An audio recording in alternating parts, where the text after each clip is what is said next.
Սարգսյան, այսօր դատարանից ինչ ակնկալիքներ ունեք, ինչ սպասելիքներ ունեք։ Եկեք ես կանխատեսումներ չանեմ, որովհետև անկախ նրանից դա կլինի բացասական թե դրական,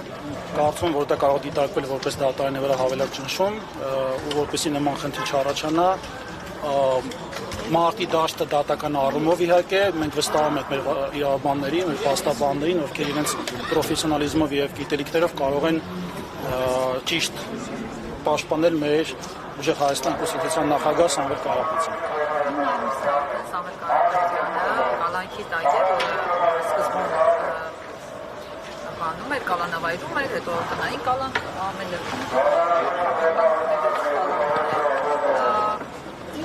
Ինչու է վախենում Սամվել Կարապետյանից, ինչ պիտի անի Սամվել Կարապետյանը ազատության մեջ, որ այս իշխանությունները նախընտրում են սահմանափակել նրա իրավունքները։ Տեսեք, ամենավառ օրինակը, որ կարող եմ բերել, դա վերջին տարիներում մեր ժողովրդի կողմից պարբերաբար պնդվող եւ առաջ քաշվող նոր ուժի եւ նոր քաղաքական ղեկավարի պահանջն է,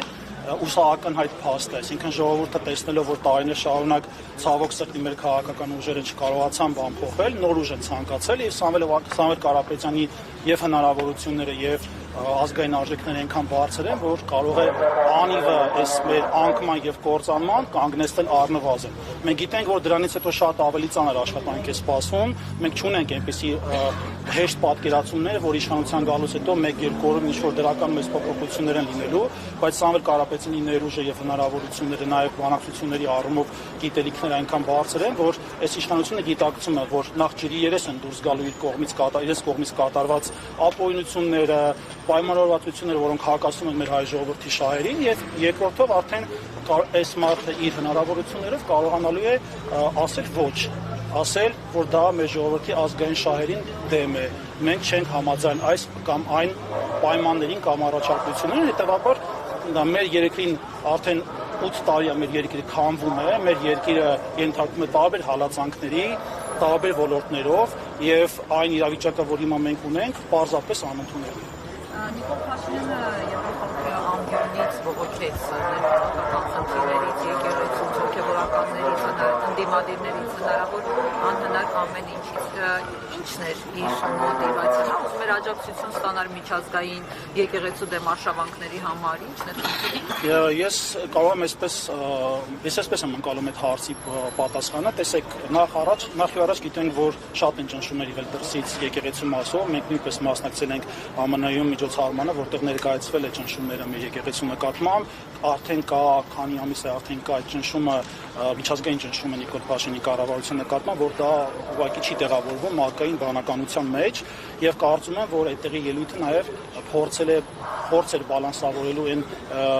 ճնշումները, որոնք որ կան դրսից, այսինքն էլի հերթական մեղավորը ինքը չի, առաջի պատասխանատուն ինքը չի, ու ինչ որ երկրորդ, երրորդ կամ չորրորդ մարդը։ Պարզ է, որ Նիկոլ Փաշինյանի թիրախները եւ արշավանքը պայմանավորված է միայն ազգային արժեքներով։ Մենք լավ հիշում ենք, 18 թվականից մինչև 26 թվական տարբեր եւ պատերազմ բերելու իրավիճակը եւ տարածքների հանձնումը եւ առհասարակ արժեքային համակարգի զեղչումը Հայաստանի Հանրապետությունում։ Հետեւաբար ձեր կողմից մատնանշված հարցը կարծում դրանով պայմանավորված է։ Իսկ իրատեսական համարում եք կամ հնարավոր է, որ ընտրություններից առաջ օրինակ իշխանությունը գնա մոլդովական սցենարով, կոնկրետ ձեր ուժի համար ստեղծելով խնդիրներ։ Այս հարցը քննարկվել է։ Այսպես ասեմ, մենք մեր թիմով քննարկել ենք շատ հարցեր, ինչպես ասում եմ, չէ, ունենք պլան B, մենք ունենք պլան E, պլան F-ը ու այդպես շարունակ, մենք չենք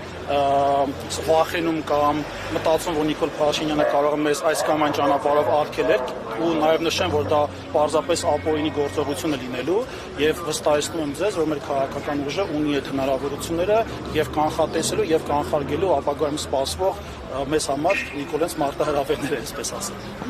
Շնորհակալ։ Ես եմ շնորհակալ։ Ձեզ լավ։ Հիշեցնեմ, որ գլխավոր դատախազության